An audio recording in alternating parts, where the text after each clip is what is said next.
1960년 봄, 부산 영도의 작은 언덕배기 마을에서 17살 순이는 매일 새벽 5시에 일어나 집 앞 우물에서 물을 길어 왔습니다. 그날도 어김없이 물동이를 이고 우물로 향하던 길, 처음 본 얼굴이 그녀의 시선을 사로잡았습니다. 20살쯤 되어 보이는 청년이 우물가에서 세수를 하고 있었는데 물방울이 뚝뚝 떨어지는 그의 얼굴은 순이가 지금까지 본 그 어떤 남자보다 단정하고 깔끔해 보였습니다. 안녕하세요. 청년이 먼저 인사를 건넸습니다. 순이는 얼굴이 빨개져서 고개만 살짝 숙이고는 서둘러 물을 길어 집으로 돌아갔습니다. 그의 이름은 준수였고 서울에서 내려온 교사였습니다. 마을 초등학교에 발령받아 하숙집을 구하던 중이었는데 순이네 집 바로 옆집에서 머물게 되었습니다. 그날 이후 순이의 하루는 완전히 달라졌습니다. 새벽 물 기르러 갈 때마다 가슴이 두근거렸고 우물가에서 준수를 만날지도 모른다는 기대감에 평소보다 일찍 일어나곤 했습니다. 준수 역시 순이를 의식하는 듯 했습니다. 처음엔 간단한 인사만 나누던 둘이지만 점점 짧은 대화를 나누기 시작했습니다. 순이 씨는 학교에 안 다니세요? 어느 날 준수가 물었습니다. 순이는 부끄러워하며 대답했습니다. 집안 형편이 어려워서요. 아버지가 일찍 돌아가시고 어머니 혼자 저희 3남매를 키우시거든요. 준수의 표정이 순간 어두워졌습니다. 그럼 책은 좋아하세요? 네, 정말 좋아해요. 가끔 동생들 교과서라도 빌려서 읽곤 해요. 그 이후 준수는 가끔 책을 빌려주기 시작했습니다. 처음엔 쉬운 소설책이었지만 점차 문학작품과 시집까지 건네주었습니다. 순이는 밤이 깊도록 촛불을 켜고 그 책들을 읽었습니다. 김소월의 진달래꽃을 읽을 때면 자꾸 준수의 얼굴이 떠올랐고 이상의 날개를 읽을 때면 왠지 모를 설렘과 동시에 애잔한 기분이 들었습니다. 여름이 되자 두 사람은 더욱 가까워졌습니다. 준수는 종종 순이에게 글을 가르쳐 주었습니다. 우물가에서 때로는 마을 뒷산정자에서 만나 한자를 가르쳐 주기도 하고 어려운 단어의 뜻을 설명해 주기도 했습니다. 순이는 총명했습니다. 한번 들은 것은 금세 이해했고 가끔 예상치 못한 깊이 있는 질문을 던져 준수를 놀라게 하기도 했습니다.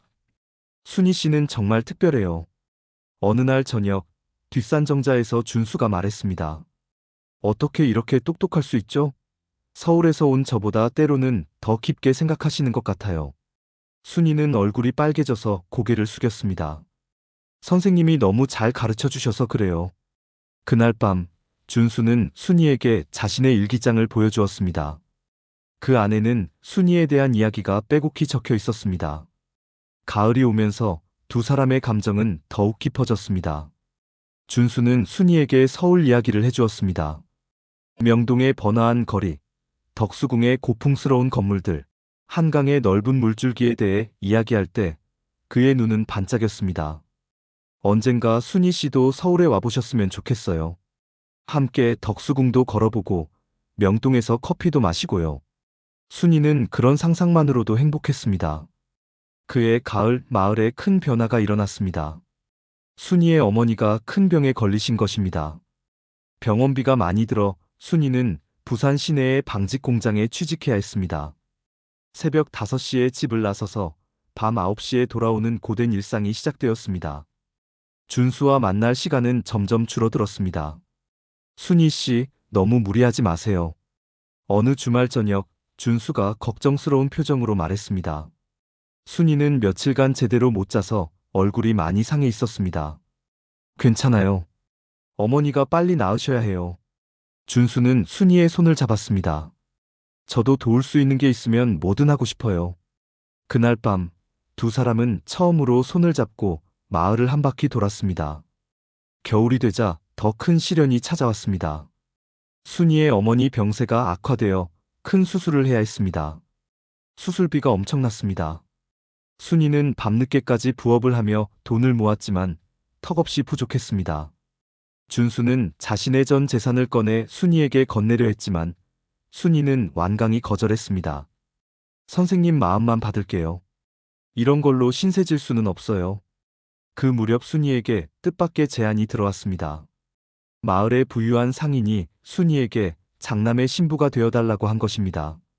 조건은 파격적이었습니다. 어머니의 수술비는 물론 앞으로 평생 걱정 없이 살 수 있다는 것이었습니다. 순이는 며칠간 잠을 이루지 못했습니다. 준수 선생님. 어느 날 저녁 순이가 준수를 불렀습니다. 저 결혼하기로 했어요. 준수의 얼굴이 순간 하얗게 변했습니다. 누구와요? 마을의 김 사장님 아들이요. 어머니 수술비도 대주시고.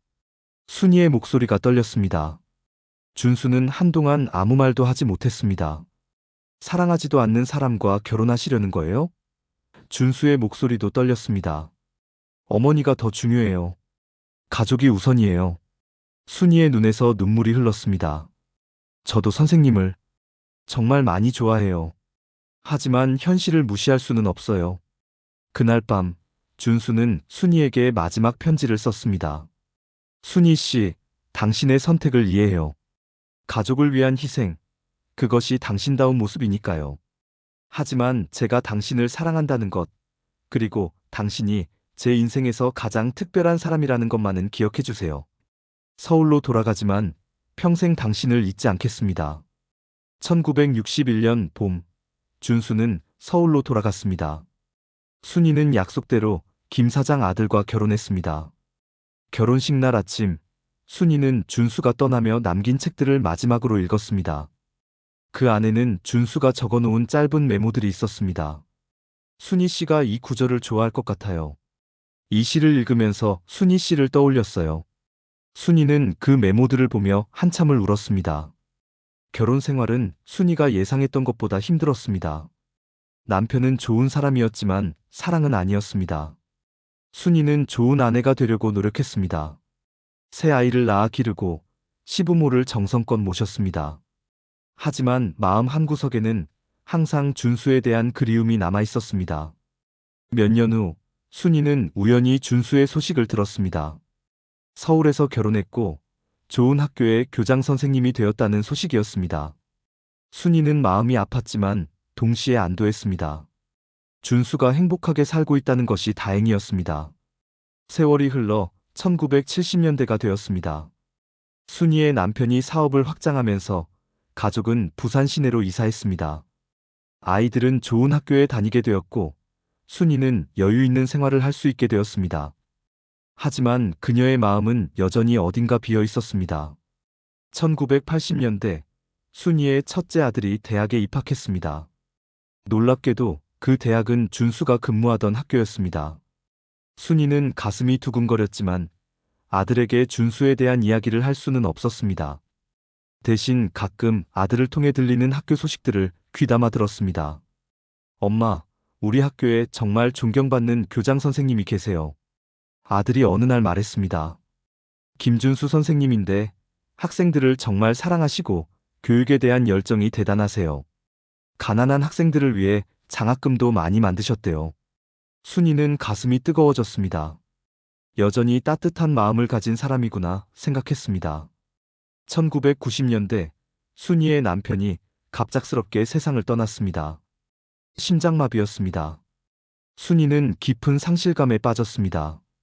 사랑하지는 않았지만 30년 가까이 함께 산 동반자를 잃은 슬픔은 컸습니다.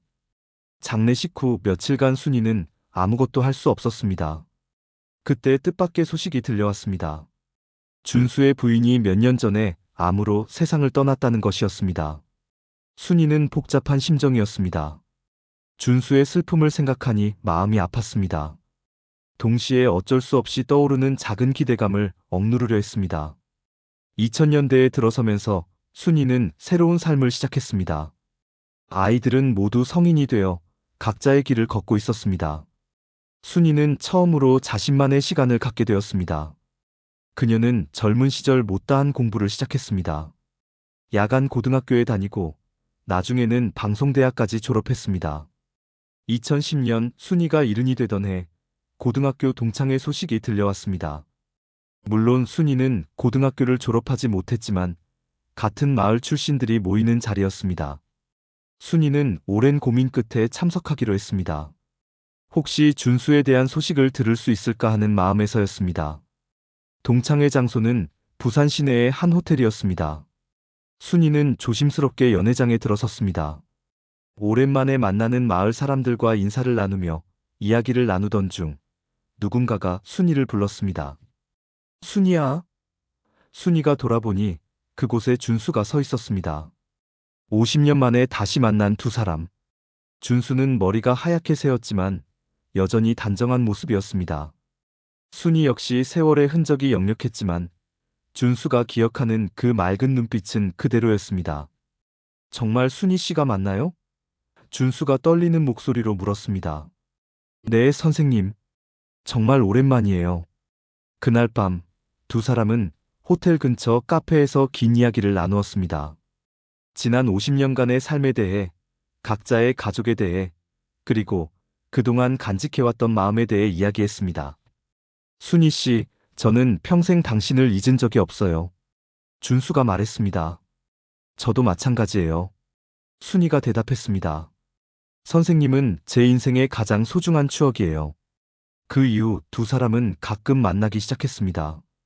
처음엔 조심스럽게, 가끔 전화로만 안부를 묻던 것이 점차 정기적인 만남으로 발전했습니다. 부산 시내의 카페에서, 때로는 영도의 옛마을을 함께 걸으며 추억을 나누었습니다. 두 사람 모두 70대였지만 함께 있으면 다시 20대로 돌아간 것 같았습니다. 2015년 순이의 칠순 생일에 준수가 특별한 선물을 준비했습니다. 젊은 시절 순이에게 빌려주었던 책들을 모두 새로 구해서 세트로 만든 것이었습니다. 각 책의 첫 페이지에는 50년 전과 똑같은 필체로 메모가 적혀 있었습니다. 순이 씨와 함께 읽고 싶었던 책, 순이 씨가 좋아했던 시, 순이 씨를 생각하며 읽었던 소설 등등. 선생님, 이 책들을 어떻게 다 기억하세요? 순이가 놀라며 물었습니다. 당신과 함께했던 모든 순간을 기억하고 있어요. 준수가 답했습니다. 그 시절의 순이 씨는 제게 세상에서 가장 아름다운 사람이었어요. 지금도 마찬가지고요. 그해 여름, 두 사람은 함께 서울 여행을 떠났습니다. 준수가 50년 전에 약속했던 그 여행이었습니다. 덕수궁을 함께 걸었고 명동에서 커피를 마셨습니다. 한강을 바라보며 벤치에 앉아 이야기를 나누었습니다. 50년 늦었지만 약속을 지킬 수 있어서 다행이에요. 준수가 말했습니다. 저도 정말 행복해요. 순이가 대답했습니다. 2020년 코로나19로 인해 두 사람은 자주 만나기 어려워졌습니다. 하지만 매일 전화로 안부를 확인했습니다. 준수는 순이에게 매일 편지를 썼습니다. 50년 전처럼 손편지를 써서 우편으로 보내는 것이었습니다. 순이는 그 편지들을 보물처럼 간직했습니다. 2023년 준수가 갑작스럽게 몸이 좋지 않아 병원에 입원했습니다. 순이는 매일 병원을 찾아가 그를 돌보았습니다. 순이 씨, 고마워요. 준수가 말했습니다.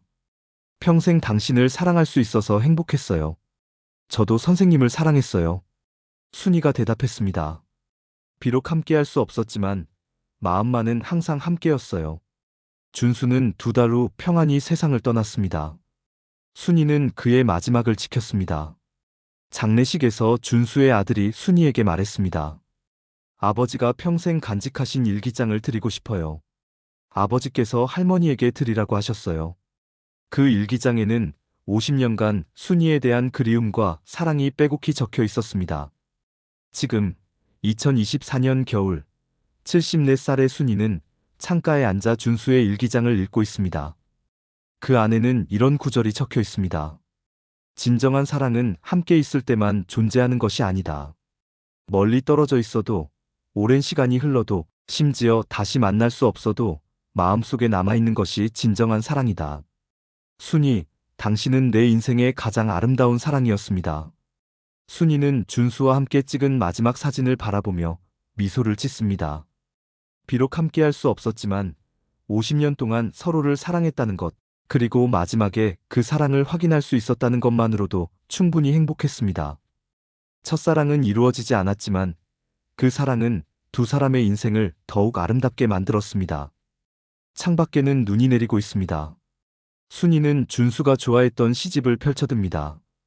김소월의 진달래꽃, 50년 전 처음 읽었던 그 시를 다시 읽으며 순이는 자신의 첫사랑을 조용히 추억합니다. 그 사랑은 끝나지 않았습니다.